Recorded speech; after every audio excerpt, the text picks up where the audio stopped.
from Ypsilanti Community Schools, Marketing and Communication Coordinator. I am the creator of The Agenda. I came up with this idea long before I worked at Ypsilanti Community Schools, but didn't really know how to put everything together until I started working for Dr. Edmondson at Ypsilanti. And when I saw the energy that he brought, I was like, oh, he's the perfect person for me to put this idea together. Originally, it was called the Urban Agenda, and now it is called The Agenda.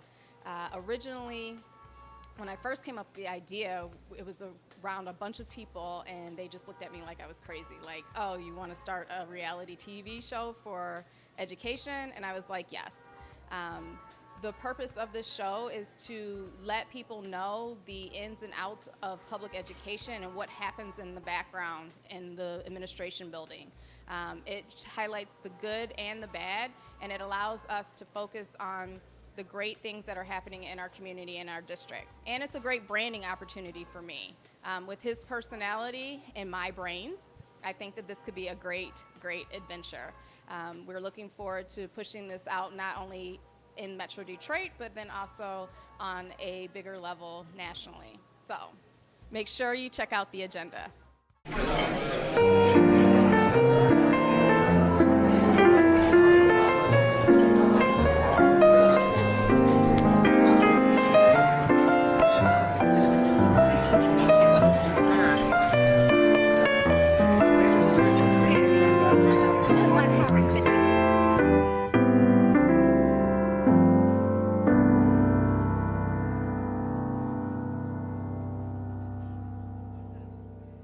We picked this location because of everything that's going on in the Detroit area right now. Downtown is what's happening and what's hot.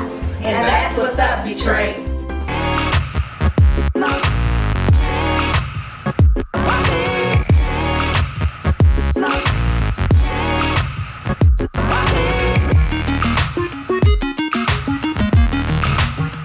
Dr. Edmondson, so you want to give us a little background other than you're my boss?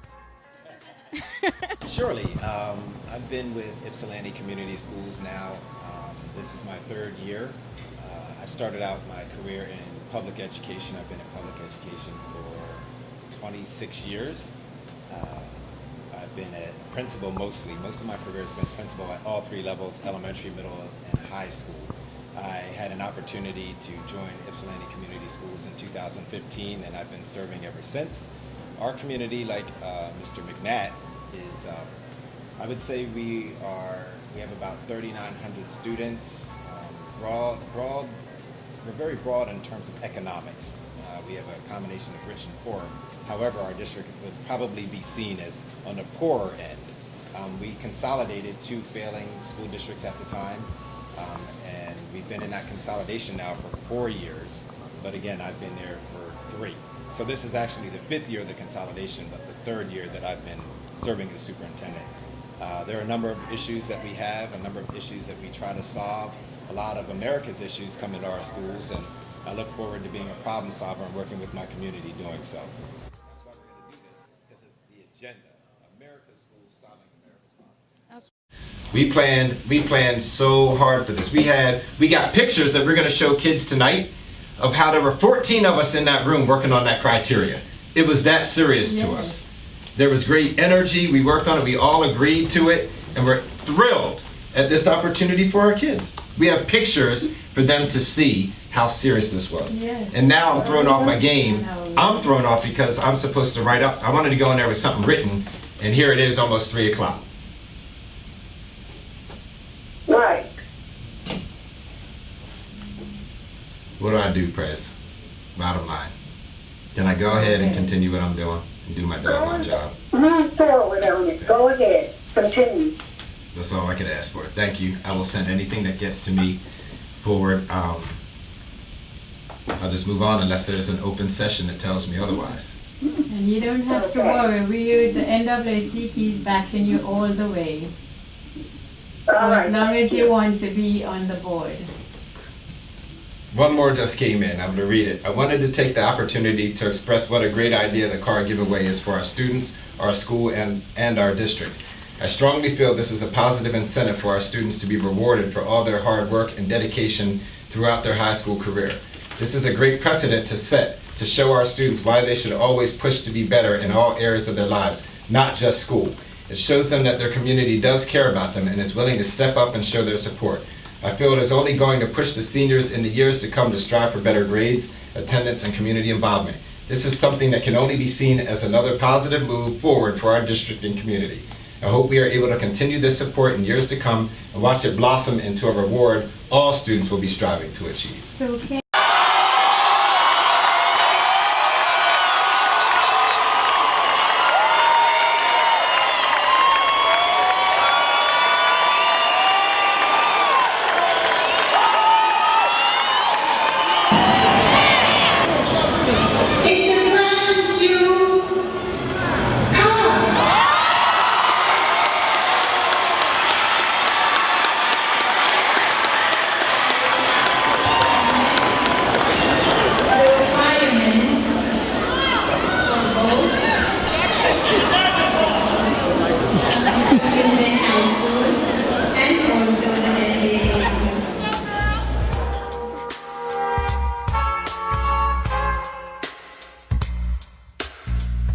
Jasmine Brown. Congratulations. Hey, I'm Butler.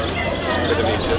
So, yeah. So here, what are you going to do? And your sisters can go around and look at it just like the price is Got the black with the...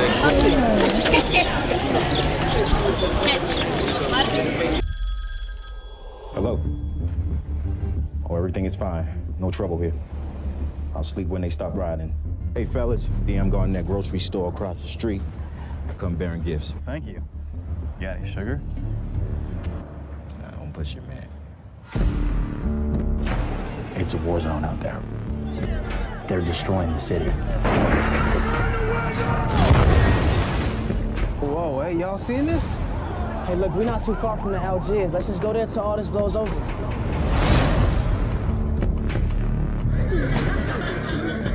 When you're black, it's almost like having a gun pointed at your face. It's like this. Hey, boy, what you doing on my street? Get that gun off me. Or what? Hit the dog! You shoot it. Oh, man. It's just a start. It just starts races. Army taking fire. Chest fire, near the Algiers Motel. Hey, y'all, there's a bunch of police outside right now.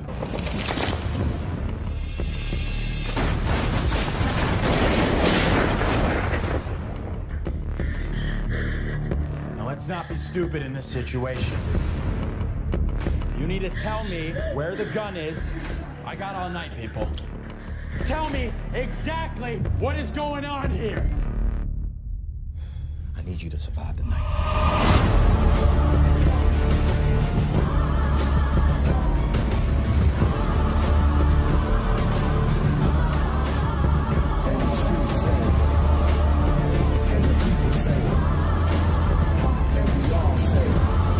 You think we're bluffing?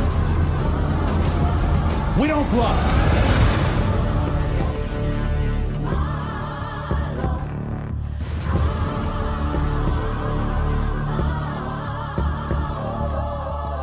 My job is to make sure that we alleviate all the non-academic barriers for our young people, provide a holistic approach to helping the entire family. You can't help the child unless you help mom and daddy. So we do a DTE customer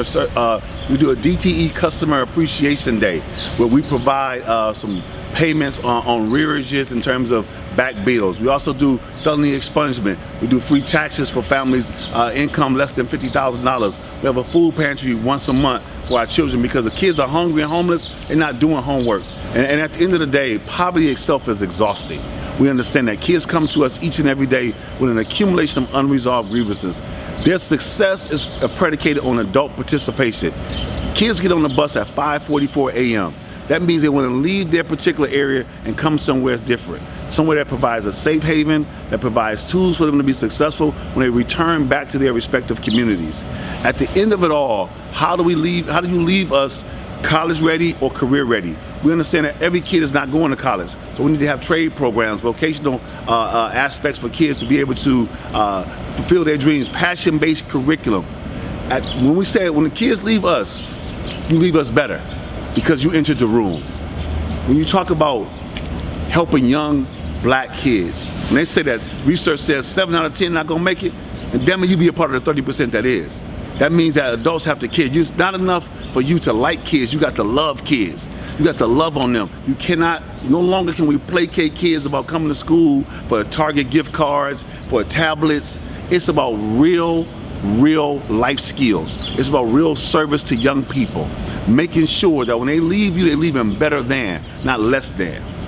So right now, this is part of our hygiene campaign for young ladies. Oftentimes, young ladies don't come to school when they're on their menstrual cycle because they don't have the supplies they need.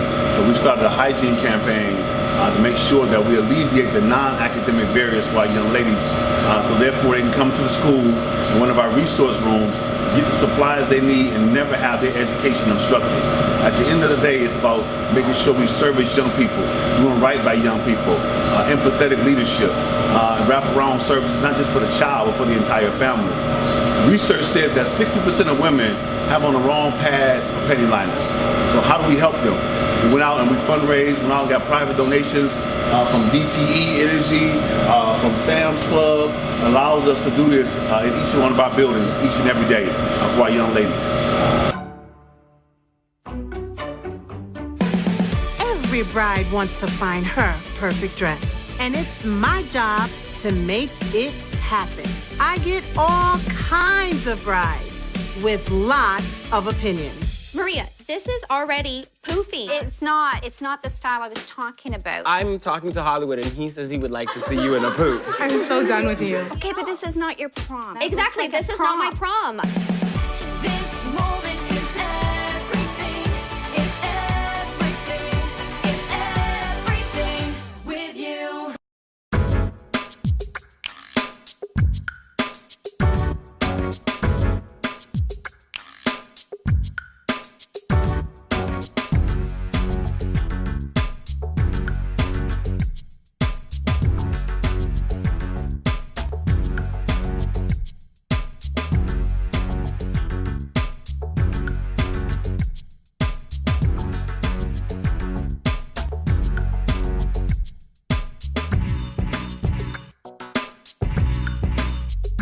Be heard. 1 hour blocks of time are available to you for as low as $25. We'll ship everything to you for a $100 setup fee. Sell your own advertising. Make your own checks with sponsorships. For more information, call 844-549-2671. Worldwide Core Radio.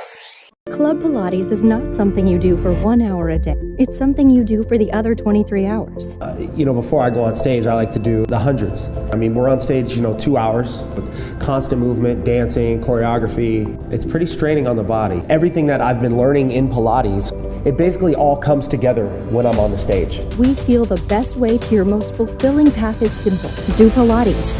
Do life.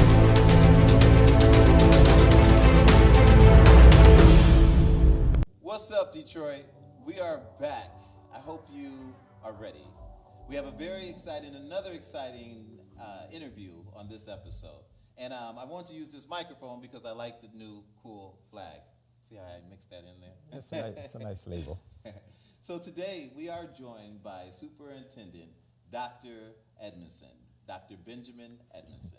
Appreciate it, sir? I'm doing well. How are you? It's Very good to see well. you again. You as well. Appreciate you. Thank you for coming out today. Thank you for the invitation. So I've had the privilege of seeing you in action. And crazy day, wasn't it? It was a crazy day. But it was very insightful.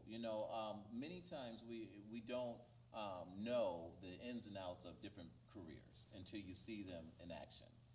So before we get to that particular day, what got you into the educational field to begin with? Well, that's an easy one. My mother was a teacher, an elementary teacher, and my father was a dentist, and the sciences just didn't work for me. Okay. There's just no interest whatsoever, and just being exposed to both of those careers, education was just a natural knack for me. Sure, okay. And you have never regretted that decision since? No, I mean, it was a tough decision at some point. As a male, I struggled because I think oftentimes men think of their value based on their job. So as an elementary teacher, you kind of get sympathy as a male. Oh, isn't that nice? I'm like, oh. But, you know, I got over that, and there's other things to do in the field, but the impact is tremendous. So not one regret at all. Great. What was your first position in the educational field? Well, that's a good question. I haven't been asked that in a while. I taught an all-black male classroom in Baltimore City, Maryland. Okay. At the time, there were only 2 in the country, Milwaukee and Baltimore. So I was heavily recruited out of Ohio State, and I taught in the inner city for a year. Yes. It was a disconnect for me because I was not born and raised in an urban setting, so it was really different and kind of difficult understanding the issues and being able to relate. So I went back home. Okay. But What's the you talked about the urban setting. What's one of the main things, the main differences that you may see in a suburban versus an urban setting? Boy, resources, I would say, that is the biggest thing. Lack of resources for an urban setting. All things are not equal. I mean, and lots of times people try to say that, oh, well, everything is equal. No, it isn't. It's not even close to equal. So urban, you have so many. You're fighting for resources. You have charter schools, you have private schools, you have parochial schools, you have home schools, you have everybody competing against you. Yes. So your product better be tight, your brand better be good, or you're going to be out of business. And so how did you get to the Ypsilanti district? Another good question. You're asking some great ones. I had applied for superintendency for about 8 years and was a bridesmaid multiple times. Okay. And finally, a school board took an opportunity or took the chance on me. I would have to say that, it was somewhat of a divine intervention because my private life, my personal life was terrible, and my professional life was terrible. In a different district, I was just not in a good place, and I had to get my life straight. And then when you get your life straight, opportunities present themselves. So I've been very fortunate and blessed to be in a welcoming community. Excellent. It is. So tell us like the day in the life of a superintendent. Well, every day is different. I went to the store the other day and I told somebody I was a superintendent. Well, they found out. Actually, it's a friend of the court. That's really interesting. But she knew I was from. They find out everything. Yeah, they do.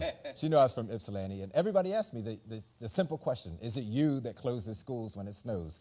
Absolutely. I don't go out and do those things, but I have somebody that goes out, and superintendents in the county talk. And, at 4 in the morning, you're talking about who's going to close schools.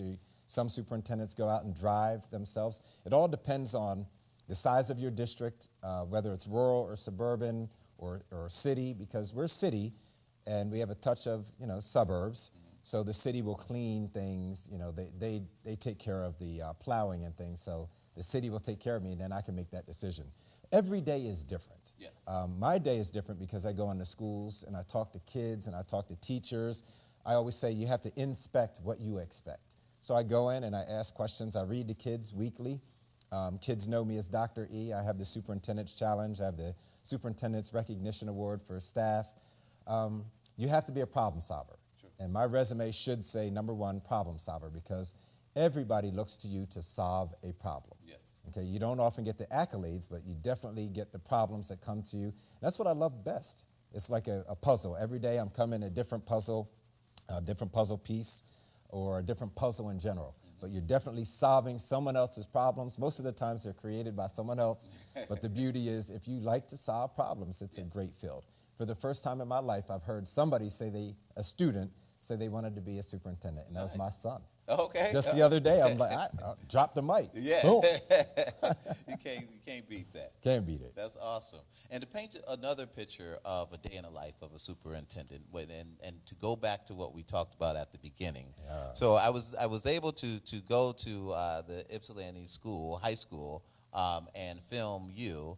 And I'll let you share however much you like to share. I don't know how much I want to share, but that was real talk. I mean, what you saw was real. It unfolded the way that it unfolded. Part of the job is politics. Again, that's part of the problem solving. Some people don't want you to say too much, and some people want you to say everything. You have to figure out the balance. I have to answer to a community. I have to answer to business people. I have to answer to voters. I have to answer to kids, parents. So you have all these entities that are pushing and pulling for your time and for your interest and everything. So, you know, when that unfolded the way it unfolded, I had to make the best decision for kids at that point, and I was willing to make a sacrifice. I mean, I knew what the sacrifice could be, but I was willing to do it because my job and my role is to do what is in the best interest of kids, but I also have to consider the financial well-being of our district. So both of those two are usually at play. That particular issue really didn't deal with finances, but it dealt with the best interests of that student, and my, how did that work out? We gave a brand new car away, and we're going to do that. I have a donor. Okay.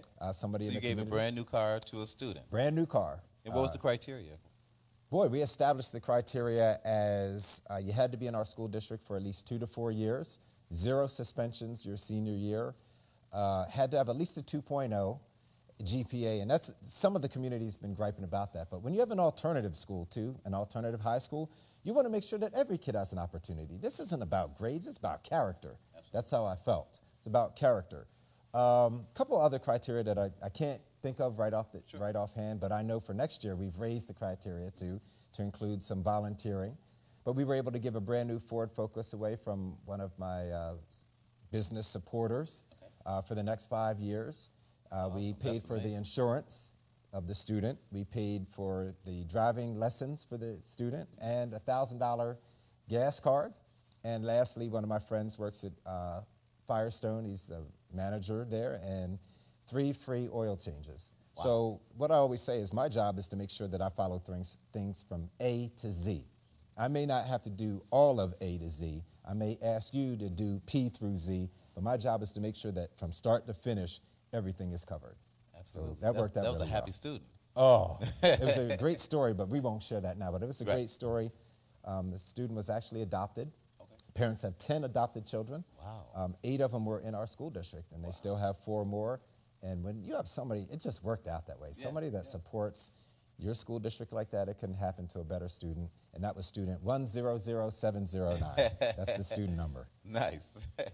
So you're working on a project that kind of highlights that particular event and just the day in the life of a superintendent. Can you tell us a little bit about that project? Yeah, the project's pretty hot, I think. It's pretty cutting edge. It came from my coordinator of marketing and communications, Ms. Taryn Reed. She's come on board for the last 3 or 4 months. She has tremendous ideas. So she wanted something called the Urban Agenda, but I decided I think we needed to change it to the Agenda. Sure. And essentially, it's America's schools solving America's problems. Everything that happens in the world absolutely comes into the school. Yes. So what I want to do is have a format where I go and visit other superintendents and see how they're solving America's toughest issues. Sure. Because again, what happens in the real world happens in schools. So I can give you an issue, transgender issues. Mm-hmm. You hear about them, but they come into schools. How do you solve them? Right. How do you solve it as a superintendent may be different than how I solve it because of all those different entities that I said, pushing and pulling. So we have this format. I don't really want to call it reality-based, but somewhat, where you spend time with a superintendent, okay? You see what they're doing on a daily basis or some particular issue that they want to highlight to their community so their community can see how they solve these particular issues, how politics plays a huge issue in how you handle things, how you market. You know, we're branding our school district. We have rebranded our school district, and we are a recognizable brand now in our county, and we're a competitor now. Yes. And this is just something else that in the United States or even in Michigan or in the county where I'd like to be able to go and facilitate as a superintendent and talk to like-minded superintendents and say, so how did you deal with the issue of equity, racial equity? Talk to me about racial equity and what that looks like in your district. Or how do you handle transgender issues or Title IX issues in sports? But it's pretty cutting edge, but it's also personality driven.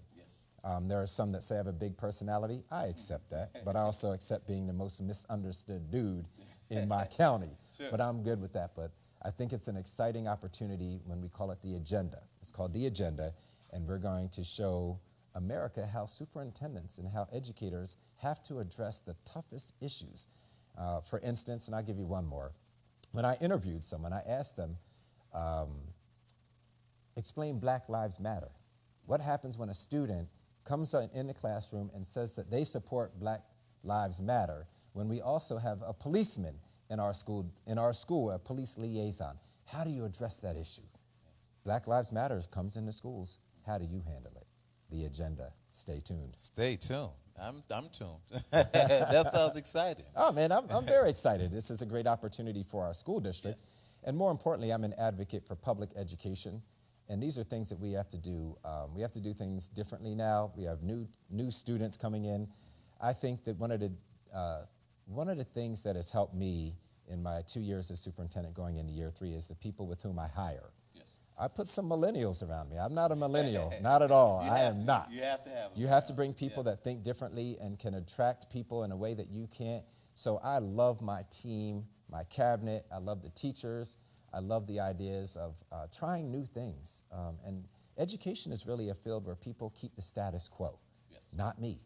And I'm not a status quo guy. I'm a change agent. So I come in and I shake things up. But I'm trying to shake them up in a good way so that we can address things and make sure that kids are ultimately successful.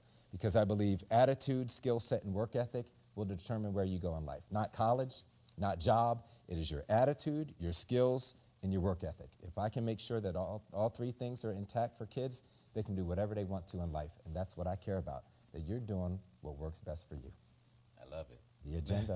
That's the agenda. Where can people stay tuned or find out more information? Is their website Well, you could start with ycschools.us. We're doing something cutting edge again. We're doing Jazz in the Parking Lot, July 28th. It's a free event for everyone, not just our community, but everyone in different communities, where we're having Johnny Lawrence, who's a Ypsilanti Public Schools. We're not Ypsi Public anymore. We're Ypsilanti Community. But he's very, very well regarded in jazz in the county and other counties. He's coming to perform, and people are bringing chairs and all different things. And if you just keep up with our website, ycschools.us, you'll keep up with what's going on in Ypsilanti Community Schools, because we're absolutely a mover and a shaker in the state. And it's pretty self-grandizing when you say that. But I would say that other people would say this school district is really moving forward, and we have brand recognition, and we're doing things differently. It's exciting. It is. It's exciting. I hope you're there now. Oh, I will be. I'll give you VIP pass. Okay, well, thank you. All right. Well, you heard it first here.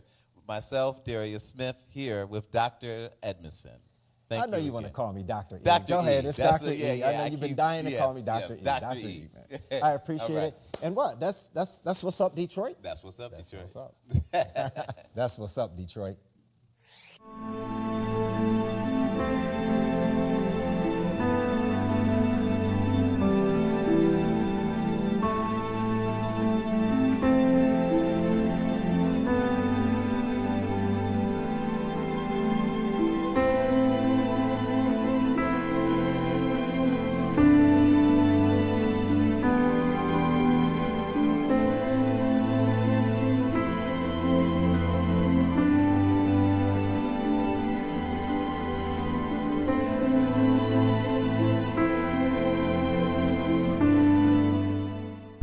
You've probably noticed there's a lot of lawyers in the area. I'm one of them. I'm Norman Yatuma, born and raised right here. In a court of law, there isn't always justice, but there is always a winner and a loser. What matters is that you know and trust the lawyer you choose will go all out for you. If your family has suffered an auto accident, you know me. You know I will fight for you. You deserve the best. For a free consultation, call my lawyer, 248-481-2066. My personality is. Yes. I talk about my personality. It's fun. It is fun. I'm just fun loving. But- It's not and I have a the thing ego. for It's it. the personality Right. that's just driven. Right. To And say different by the crazy ego. stuff. I just talk crazy stuff. And I like But the good thing about it, he's very resilient. You can just say anything. whatever. It just bounces Yeah, right yeah. off. Oh, we have a He doesn't great really conversation. worry I have about this thing it. for intelligence, so he's like smart and well-spoken and fun and open. Gotta be open and honest, right? Okay. There will be free sickle cell disease testing, and I'm going to start with Dr. Edmondson. I understand that's the situation. Close. Everything that I knew about sickle cell was wrong. Thanks to Dr. Shirley. Not wrong, the clarification part. Okay. There's some things that were tremendous. Okay. And I think one of my biggest questions is, and I am going to say something about you're a second generation, if you want to plug your dad, because I think it's No, that's huge. second generation. That's rare, but we have two people. Are you third generation too? College educated? I'm second generation college. generation college. Woo, No, but I'm talking. disrespected her, brother. You hear that, Mike? I disrespected her. Wait a minute. Wow. But I meant as far as sickle Yeah. cell. Yes, Yeah. I'm only second generation. Yeah. All right. Trait. You second?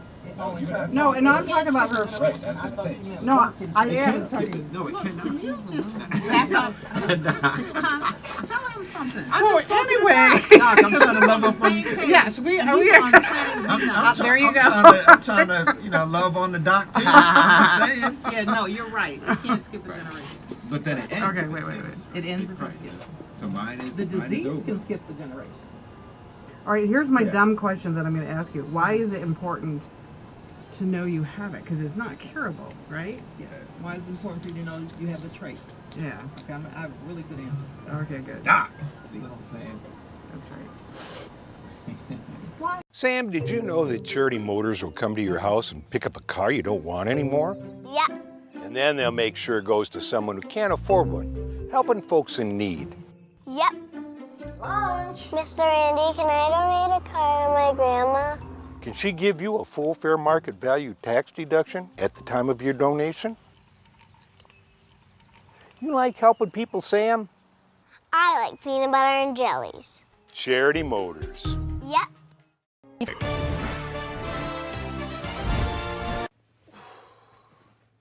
Literally anything.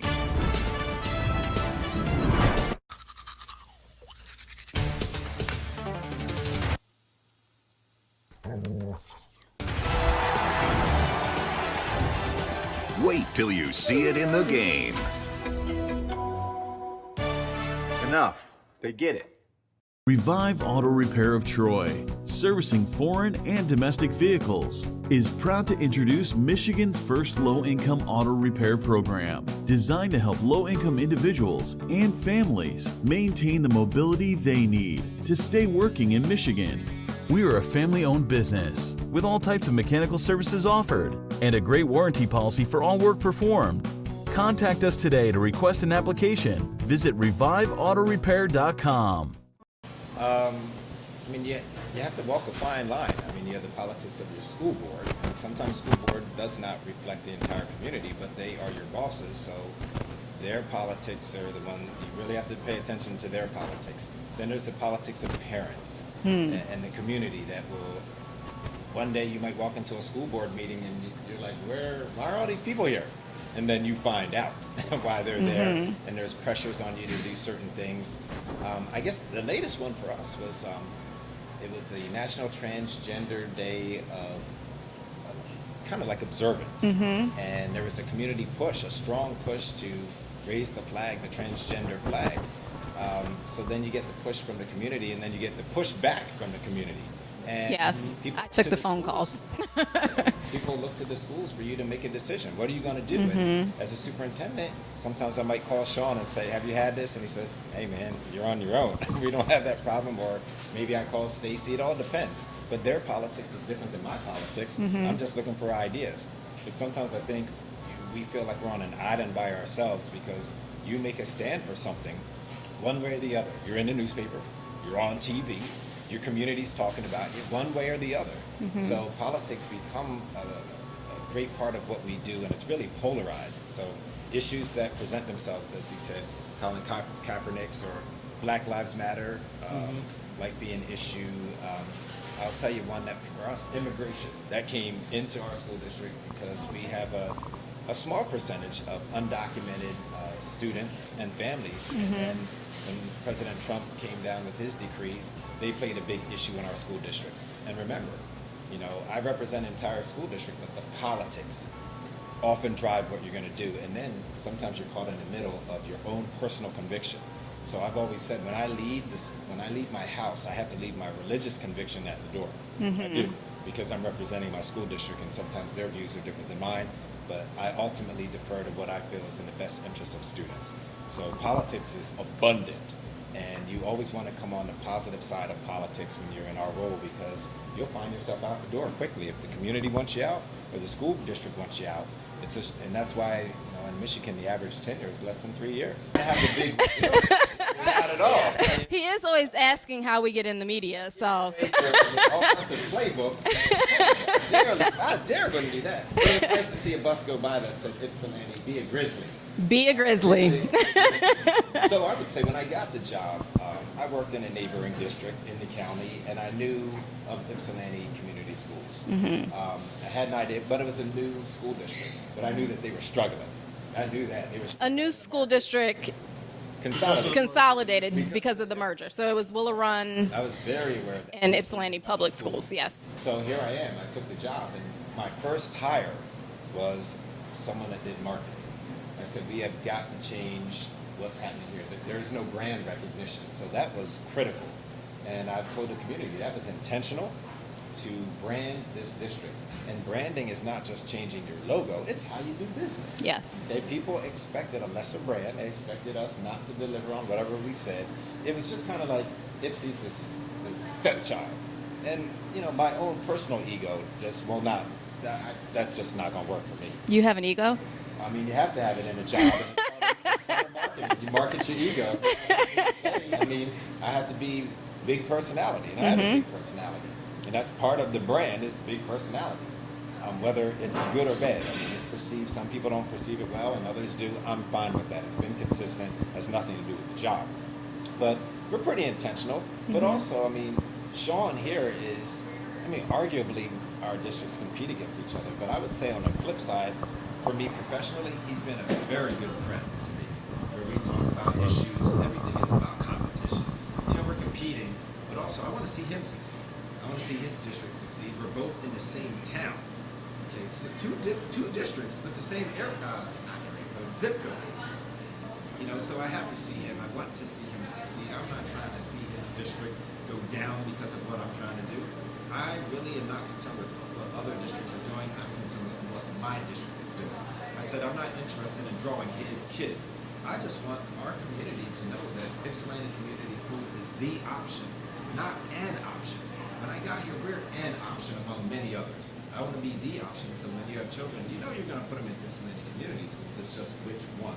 So there's been, I hired a marketing director.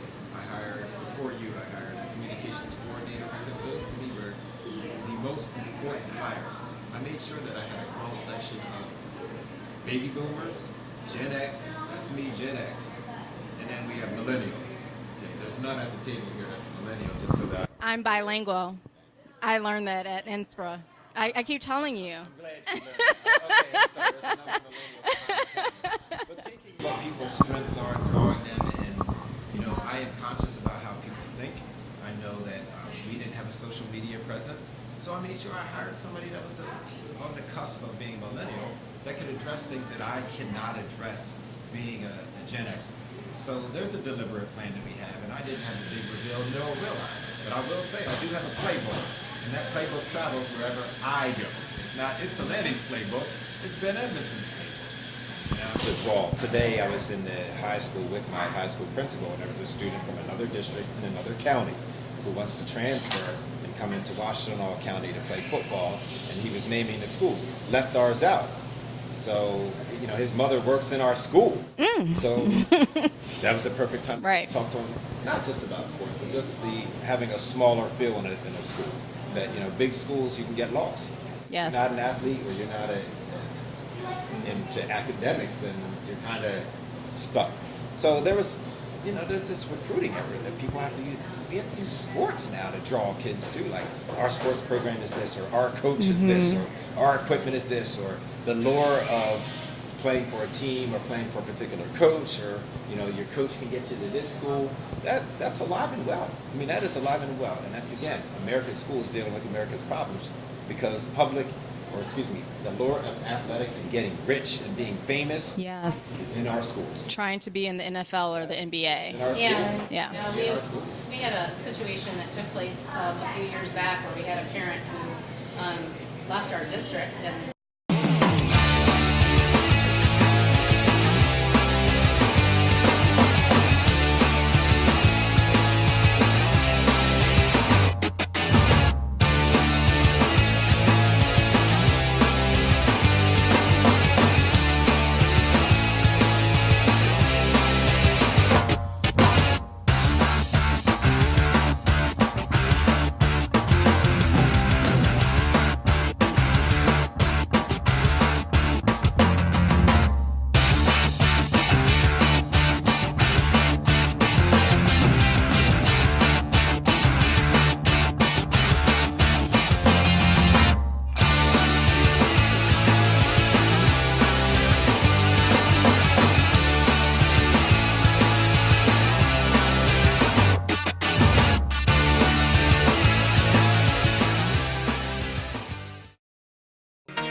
balance for a rear drive car. It was perfect right out of the box.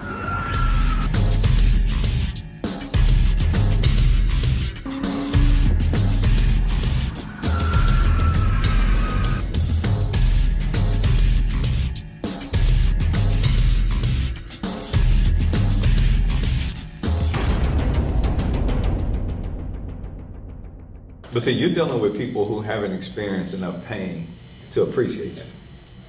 Because for us, the district was on the verge of closure. So when you're on the verge of closure, your mortality causes you to recalibrate. And so they understand what happens if you're in a community that, because of the university. Mike, you getting this? Yeah. It's recorded. Yeah, that's deep. Yeah, you're in a community that because of the university, there always will be a population of students. Like, there's nothing aesthetically pleasing about coming here. You're surrounded by parts of Detroit that Detroit is just saying that we're not investing in. So if you come through Del Rey, it's a ghost town. If you come down Schaefer, it looks like a bomb hit it. So we have to work extremely hard for our own existence just to remain open. And so in doing that, it creates this belief that you have to hold on to them. When I was going through the Detroit search. Man, I like what you said. I mean, that was deep, just about enough pain. We've had pain, but I was like, when I came to the district, they were down and out. Yep. In 1 year's time, there were 10 issues that I was faced with immediately. Yeah. I took care of them. So much so that they just like, they forget where we were. We were facing school closures. Yeah. We were facing priority list, enrollment, priority list, enrollment, just people leaving in droves. Yeah. That doesn't even exist anymore. And when I did the Ann Arbor thing, $180,000 a month, I had one board member say, wow, since we had this influx of cash, what'd you do? Yeah. I mean, influx of, that building was sitting there. They would have been happy at $180,000, $18,000 a month. When I did $180,000, that was newsworthy. Yeah. And I brought in almost $1.5 million to a district. But then when we're trying to negotiate, and you're right, we went backwards when we started negotiating. And the nature of negotiation means that somebody's going to lose. That's right. We operate in win-wins. Think about your board though. What's the most aggressive form of cancer that you can have? That once they tell you have it, it's terminal. Is that 4? Pancreatic. Okay, so stage 4 pancreatic cancer is what this district had. And so when we come in and we're able to turn that around, there's a greater appreciation for life. Your district has been diagnosed with something that's curable, with just medicine. So in their minds, they don't understand what they have until it's gone. Your dilemma, as you and I were just talking about, the community understands your value, but the people who are trustees of the community don't. And so my hope for them is that we've done a lot of work around board superintendent relationships, and we've done retreats. And those retreats have helped to create a common understanding, because a prophet isn't known in his own land nor appreciated. And so other people are going to appreciate you much more than your own do. But it shouldn't take you leaving if you enjoy being there. So we were talking the other day when I had the opportunity to interview for Detroit. Most people would think that that is the ultimate goal for an urban superintendent, to get the largest district in that state. And it is in many instances. But what happens when you created a place that has so much value that to the outsider, they're like, why would you want to stay there when you can go there? But the reality of it is this is a better job, because you have to look from a substantive, perspective. I can take a job that's going to allow me to become a national figurehead, or I can take a job where I can surround myself with great people who want to have impact. And this district is small enough that people aren't paying attention because there isn't enough money in here for somebody to come in here and say, okay, whatever. So we can do great work dealing with this population of kids that are forgotten and reverse their trajectory or change their trajectory with a board that supports it. If I didn't have the board that I had, that Detroit job would have been very attractive. Yeah, I mean, you have some things that are working for you. I look at it, and I think what you said was, we have very different districts. I mean, there's a stratification, and then when you have 7 board members, and when you have a stratified community, then the board reflects the same stratification. Correct. So that's part of where the issue is that, or where the issues are. You have some that think this way and others that think this way. And there I am right in the middle. I'm doing my work. I am doing my work. Some of it is misaligned with these folks because they think we're a suburban district. You know, we've had white flight, but that's going to change by bringing the programs in. Then you have others that are like, we are an urban district. Yes. And that's counter to, so we have poverty, we have race, economics, I mean, is a big place. Education, right down the middle. Yeah, in my situation, they took two, that's like taking Rouge and Wyandotte. Yeah, I was gonna say Lincoln Park or something, Right. but you took two failing districts, you put them together and said, in 6 months, now make it work. Oh, you're talking about the merger. The merge, that in itself, I mean, the community voted to do it, but it was so stratified. I walked in and you had 3 pay scales. Teachers getting Willow Run salary, teachers getting Ypsilanti public school salary, and then a new consolidated salary. I'm like, if you ever want to break a community or break a school district, have something like that, where me and you are sitting next to each other. Right now, we're sitting next to each other, and I'd be like, you getting what? Yeah. I mean, what you just shared with me, I'm like, what? Yeah. Then I go back mad. Yeah. You know, so you had that. I mean, what I encountered, but I've watched your growth, man, in 5 years since you've been here. I'm like, man, you're doing it. You are doing good work. I mean, I love coming here. This is my first time here, but I just, when we interact, man. But I promise you that, like, it's the perfect environment for my passion. And so, Mr. Wheeler and I, we talk all the time. I'm a child of poverty. So if you've ever dealt with poverty, you understand how painful it never leaves you. I don't care how successful you become. I don't care how many times we can go to the Capitol Grill, Ruth's Chris, or what have you. In the back of your mind, you still remember those days when you were hungry. But more importantly, you remember those people who were present, who allowed you to get past that. So for us, it was really simple. How do you create an environment that accounts for all of those things that poverty breeds, with the understanding that you're going to have some students there who, while they may be economically poor, academically, they can compete with everyone else. Then you're going to have that group of students who, without your persistence, they're not going to be successful. And so if the building or your district is created with that understanding, so for us, the greatest thing that could have happened to this community is that it hit rock bottom. Rock bottom. Because it allowed us to rebuild this with the common understanding that here's who we are, here's who was attractive to us. I think that we as educators do a great job of wanting something that isn't there. So Max Dupree talks about the first order of leadership is to define the reality. Here's the reality. Who's coming to River Rouge if you have to drive through Detroit and there's no scenic way to get here? You are going through ruin to get here. So the perception of the community is that it's blue collar surrounded by ruin. So as Mr. Wheeler spoke of, but there's a population of kids out there who need something much better. If they're willing to get on a bus at 5:45 a.m. to arrive at school at 7:30, who sits on the bus for 2 hours?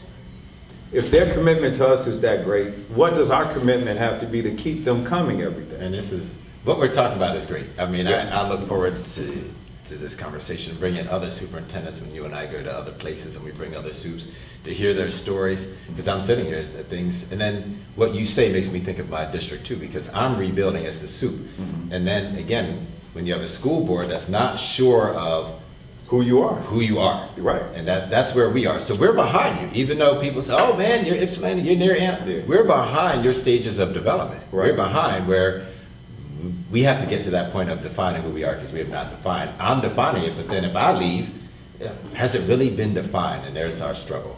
And the biggest issue, to me, it sounds like you're grappling with, is the elephant in the room. And that's because certain people choose. So you guys are looking at carnival mirrors. When you look through that mirror, it's not a direct reflection of who you are. Some of them see someone who's, extremely, well-built. Right. Others are seeing something much different. And so how do you create that common understanding? Because if not, you're going to leave. There'll be somebody who follows you that will then leave. And the greatest thing that we've been able to do, I've had great board turnover, but we don't even begin to work until there's a common understanding, because you can't get it done. It's frustrating, because poverty, that it's funny. I've worked in a suburban community, When I worked in Detroit, I served some of your more high-profile, academically competitive schools. And dealing with poverty and dealing with parents who have a different expectation is very similar. They're both demanding. So for me, I chose my demanding. This is what I'd rather deal with. Because people who you help show appreciation for you. People who feel like you haven't done anything, that it'll be okay without you, are going to treat you as such. They don't understand what you've been able to do. That was my situation where I think it was maybe April, and it's spewed into May. When the community came out to my school board, you had 40 different people, kids, black, white, rich, poor, saying, we love this guy, you've got to keep him here. And it's just fascinating. So thank you for participating in this. This is going to be a big project. Yeah, my pleasure. We've both been in education for a while, going back to '99 when we were sitting in that class. But this is called the agenda. Right. And it was called, I approached about the urban agenda. But I think our work as superintendents extends beyond urban. I mean, we have our own issues as urban superintendents. We have our own issues as black superintendents. Right. But we also have issues just as superintendents. So this is going to be as broad as we want it to be, and at times it's going to be really narrow. But this the agenda now is actually called it the agenda. It said America's Schools Solving America's Problems. Because everything that we do, we're solving America's problems through the work that we're doing. So we're going to meet monthly. We're going to be sitting down, bringing people to the table that are in communities like ours and suburban communities and rural communities, sitting down with other soups and going over ideas that are interesting, where we can support one another. I know you're doing a lot of good work here, so in our interactions, you're going to expose me to things that you're doing that I'm going to say, you know what? Maybe I can go back to my school district and do those things. Right. So this has the potential to be just cutting work, cutting edge. I don't think either of us have ever seen this, something like this where. And for me, I think it's a great opportunity for us to share the experience of the superintendent, but also the black superintendent. Because, I talk to people all the time about, we don't get the opportunity until the district is either failing or on the verge of closure. You got that right. And we don't get a second chance thereafter. And so, particular districts, you forgot that we're kind of steered to certain type of districts. Right. Demographically, we're steered, how many chances do you get at a suburban district? Yeah, you don't. And if you think of a skill set, so if you created a T-chart and you describe this individual and here are all their strengths versus another superintendent, here are their strengths. We're more often than not, because of our pigmentation, pigeonholed. But for me, it's perfect because I'm passionate about working with poor people. And so I'd rather be here because I think that the work is that much greater. We talk all the time about working unapologetically and fearlessly because you don't get a second chance. And so we're walking on a tightrope without a safety net. You don't get the opportunity to make a mistake and then go back and recover, or make a mistake here and then get a chance to go to another district. You got that right. If you don't get this right, you're headed out of state. Because the opportunities in Michigan are slim, for the black superintendent. And I would think that correlates nationwide, that we don't get many opportunities. And we're going to be bringing in probably some national people. It's not that we're not national, but just bringing in some national people and people at the state level at Michigan Association of School Boards, Michigan Association of School Administrators, other superintendents that that you want to include, community members that are doing good things, board members that are doing good things. So, I want to expose, this is for us, but it's also to expose what we do to the general population, because everybody has a superintendent. Everybody. Now, whether they know their superintendent, that's different. I think in both of our communities, they can tell you who their superintendent is. Right. And we're going to bring some other people, but it's going to be as open as we want it to be, and we're going to tell a story. And I think the stories are what's going to snatch people to make them watch. We do compelling work, and as long as we are interacting, it's going to be a compelling story. So it's like New Orleans. I remember when Katrina hit, and I'm watching the videos, I'm watching the newscast, the documentaries, and I'm glued to the TV because I'm like, my God, look at what's happening to them. And yet I couldn't fully grasp the depth of the challenge until I went to New Orleans and visited. Then I felt bad about me not doing more to try and assist those people. There was sympathy when there should have been more service, more outreach. I referenced that just simply to say that this work is very similar. They hear about educating children of poverty or how difficult it is to educate children in today's climate. This is going to allow people to see it and have a much better idea of exactly what that looks like. So they'll understand that the test score does not tell the whole story about how challenging the work is. It doesn't talk about the gap between proficiency and growth. And so for us, we're going to be able to show tremendous growth, and it's going to be indisputable in all of our communities, the great work that we do as superintendents. What I like too is what you just said about sympathy versus empathy. I think empathetically, when I'm walking around with you, I can empathize. Our communities are very similar, but yet they're very different. Right. But I can empathize. The sympathy thing is, man, having a fund equity or fund balance of 20 million, that's not me. That's not us. So there's certain issues where I look to learn from other people because I can only sympathize. But the empathy part is, hey, you're doing what for your kids? Wow, you were able to do that. When I just shared what we were able to do in our graduation and what we're going to do the next 5 years, then you told me what you're doing for the emphasis on females in your district.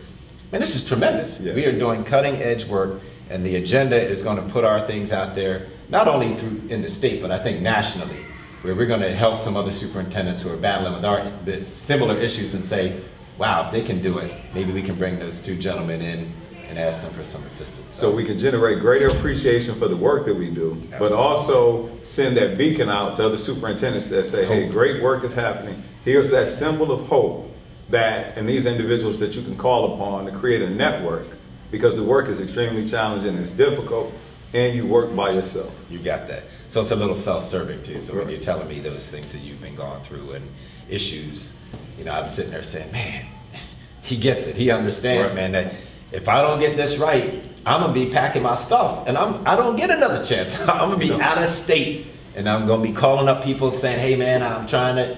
So I'm looking forward to this and the growth, and we're gonna come back to the pilot. We're gonna see how much we've grown in our year's time. So. And I just want to add, the greatest lesson that I learned in this work is that I can get myself fired. So every hire is extremely important. And we're looking for people who not only satisfy the job requirements, but who provide added value. Because you're doing less with more, and when resources are slim, you need exceptional people. I think that this gives me the opportunity to highlight also the people that are doing this great work, because for me to give the impression that I'm doing it alone would be a disservice to everyone who contributes to this. So that was your last statement. My last statement is this. You and I are close. We talk about all kinds of things. I know it's not just going to be educational. There's going to be some other things. So I was laughing in my mind because I told someone that I was considering dating that I'm not a long-term solution. I am a short-term solution.